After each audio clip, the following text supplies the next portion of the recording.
Μόλις συνδεθούμε με τα προσωπικά μας στοιχεία στο YouTube, μεταβαίνουμε στην εξατομικευμένη πλέον κεντρική σελίδα του YouTube. Η σελίδα αυτή ακολουθεί σε γενικές γραμμές την ίδια δομή με την κεντρική σελίδα του YouTube για τους μη συνδεδεμένους χρήστες. Πιο συγκεκριμένα, αριστερά βλέπουμε τις διάφορες κατηγορίες των βίντεο, τα οποία και πάλι προβάλλονται στο κέντρο της σελίδας, ενώ δεξιά υπάρχουν τα προτινόμενα βίντεο.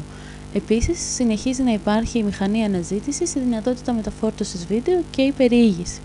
Πάμε να δούμε τις καινούργιες υπηρεσίες που προσφέρονται στους συνδεδεμένους χρήστες. Οι συνδεδεμένοι χρήστες μπορούν να δημιουργήσουν το δικό τους κανάλι.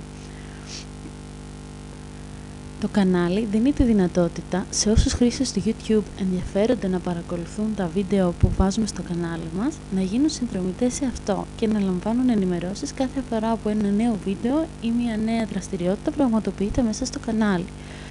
Από την κεντρική λοιπόν σελίδα του καναλιού μπορούμε να ενημερωθούμε για τον αριθμό των συνδρομητών που ακολουθούν το κανάλι μας, καθώς και για το συνολικό αριθμό των προβολών που έχουν τα βίντεο που υπάρχουν στο κανάλι.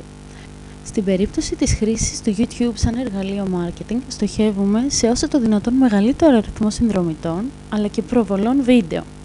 Στη δεξιά στήλη μπορούμε να δούμε πληροφορίες σχετικά με το κανάλι, δηλαδή από ποιον δημιουργήθηκε, πότε έγινε η πιο πρόσφατη δραστηριότητα, αλλά και πότε δημιουργήθηκε το κανάλι. Αριστερά παρουσιάζονται σε χρονολογική σειρά οι δραστηριότητες των συνδρομητών του καναλιού. Επίσης παρουσιάζονται και τα βίντεο τα οποία υπάρχουν αναρτημένα στο κανάλι μας.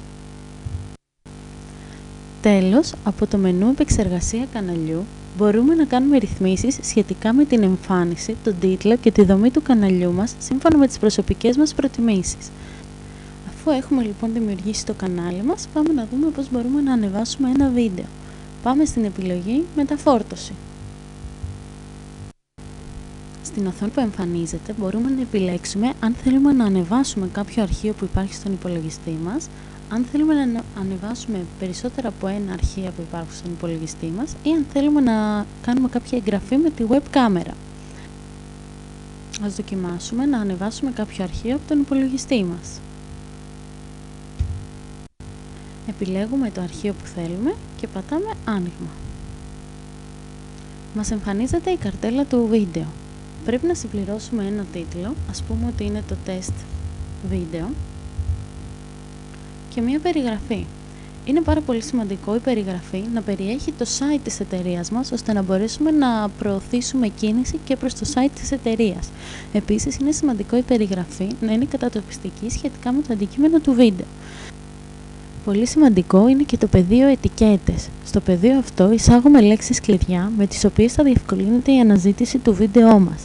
Είναι πολύ σημαντικό οι ετικέτες να περιλαμβάνουν όλα τα χαρακτηριστικά του βίντεο, τουλάχιστον όσο αφορούν το περιεχόμενο, αλλά και στην περίπτωση του marketing, αρκετές λέξεις οι οποίες θα μπορούσαν να φέρουν τον κάθε επισκέπτη στο βίντεό μας. Στο σημείο αυτό, αξίζει να πούμε ότι οι ετικέτες που χρησιμοποιούμε για να χαρακτηρίσουμε το βίντεό μας χρησιμοποιούνται και από το Google. Δηλαδή, όταν κάποιος χρήστης του διαδικτύου κάνει μία αναζήτηση στο Google, για παράδειγμα με τον όρο marketing, τότε το Google υπάρχει πιθανότητα να το επιστρέψει εκτός από πηγές και κάποια αρχεία, υπάρχει η πιθανότητα να το επιστρέψει και κάποιο YouTube βίντεο σχετικό με το marketing. Για το λόγο αυτό θα πρέπει να είμαστε πάρα πολύ προσεκτικοί και να φερόμαστε πολύ έξυπνα σχετικά με τις ετικέτες που τοποθετούμε για να χαρακτηρίσουμε τα βίντεο που ανεβάζουμε στο κανάλι μας.